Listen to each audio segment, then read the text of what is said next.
Hello and welcome to my banqueting build log for Stronghold Kingdoms. In this video, I'll cover the progress that I achieved in day 7. So to get started with, I think the really big news is the fact that I finally hit page. This is roughly a week and probably 12 hours, so I don't think that's too bad at all. I wasn't using too many cards. Obviously, the ones that I did use were ones that I got for free, and I had saved them up over time, but this log that I did not require any cards such as Advanced Chivalry, which a lot of players who become page on day 1 are using. Let's simply get started with the research. Now, one small point that I would like to make before telling you about the research that I completed is that I have continued to have my research queue full of researches, despite the fact that I had mathematics fully maxed from the start of the game.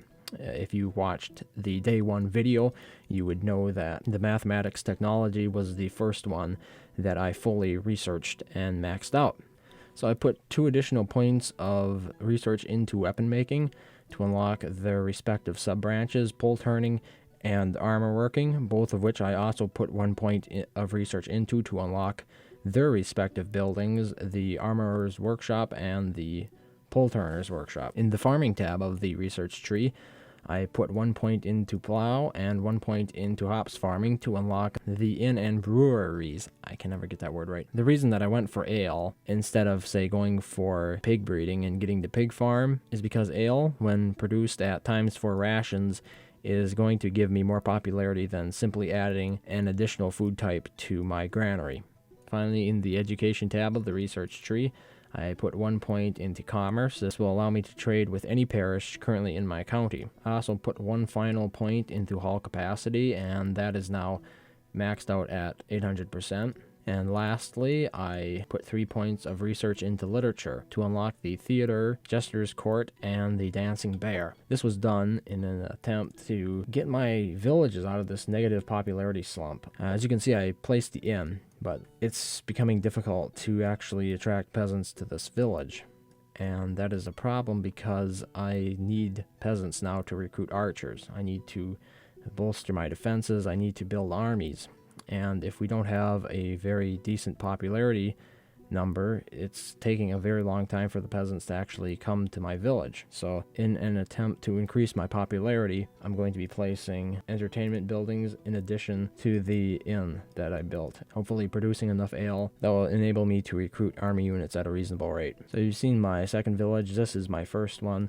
Progress is going a bit slower in this one, obviously, because the build times are getting longer and longer all the time. I still haven't managed to actually build my 2 breweries yet that I recently unlocked, and of course I have 2 weapons workshops queued up. One is a pole turner and the other is an armorer. When it comes to castles, this is something that I think I should mention. Now, I decided early on to go with the idea of foregoing building a small castle made of lookout towers in favor of building a strong castle right away. I have since changed my position on this, simply because of the fact that if you don't have some sort of barrier around your keep, the enemy will get in, even if you have units such as peasants stationed in the keep itself. So what I need to do, and what I would recommend you do, is throw up an immediate barrier using these lookout towers, and then proceed to replace those with the Great Tower, which of course is the tower that we want, but it takes much longer to actually build those, because I can build a lookout tower in an hour and a half, whereas each of these great towers takes me half a day. So, as you can see, I was losing much more than I would like to have against the AI. And if you recall, the reason that you don't want this to happen is because it lets other players on the map know that they can easily walk in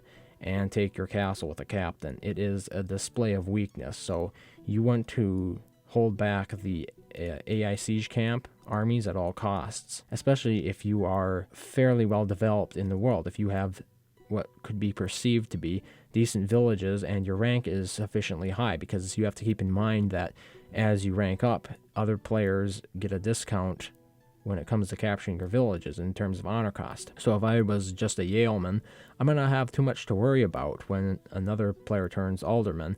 They probably are after better targets. But if I am a highly ranked player such as a page, and another player is out looking for a village just turned alderman, and they see the enemy siege camp army returning from my castle, you could easily make the connection that that castle isn't defended too well, and a player who developed the research in a military fashion could easily overwhelm my village defenses. Of course, I could attempt to counter that by carding in various units such as pikemen and using castle building cards to build up my castle really quickly, but you know, that requires additional card spending, and not everybody has those options. It's better, you know, an ounce of prevention is worth a pound of cure, as the saying goes. So it's better to just beef up those defenses early on so you are never even considered as a target for players, military players, searching for their second or maybe even third village. When it comes to my parish,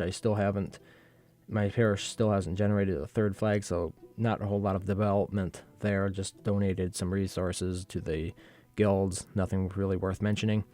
When it comes to the quests that I completed in the past day, I only managed to do 2, Battle Hardened 1, as well as completing Construction Crazy 4. So this is going to be my last daily log. I will be moving over to my weekly format for any future videos, and I intend to keep this documentation up until I hit the rank of Prince, much like my No Cards build log. That format, I think, was proven fairly successful, and you know, it takes a lot of effort to attempt to develop something significantly different.